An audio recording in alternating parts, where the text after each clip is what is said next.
Praise the lord. ప్రభుపేట మీ అందరికీ శుభాలు తెలియపరుస్తున్నాను. ప్రియులారా, ఈరోజు చాలామంది రకరకాలైనటువంటి మార్గాల గుండా నడుస్తూ భయపడుతున్నటువంటి పరిస్థితులు కనబడుతున్నాయి కదా. మనకన్నిటికీ దేవుని వాక్యమే సమాధానము తెలియపరుస్తుంది. దేవుని వాక్యంలో నుంచి ఒక మాట మీతో చెప్పాలని ఇష్టపడుతున్నాను. కీర్తన గ్రంథంలో 91వ కీర్తన 11వ వచనంలో ఒక మంచి మాట ఉంటుంది.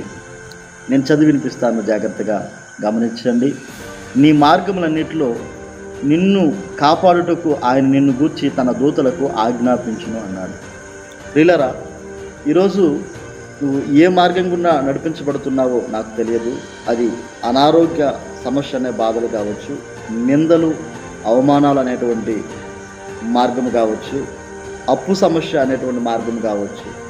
ఎలాంటి పరిస్థితుల్లో నువ్వు నడుస్తున్నా నిన్ను గూర్చి ఆయన తన దూతలకు ఆజ్ఞాపించాడట.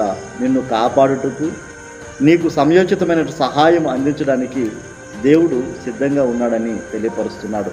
కనుక నీవు దేవుని సన్నిధిని ఆశ్రయించి దేవునికి మానక మొరపెట్టినట్లయితే నీకోసము నియమించబడినటువంటి దూతలు నీకు ఎప్పుడు ఏ గడియలో ఏది అవసరమో నీ చేతికి అందించడానికి వారు సిద్ధంగా ఉన్నారు.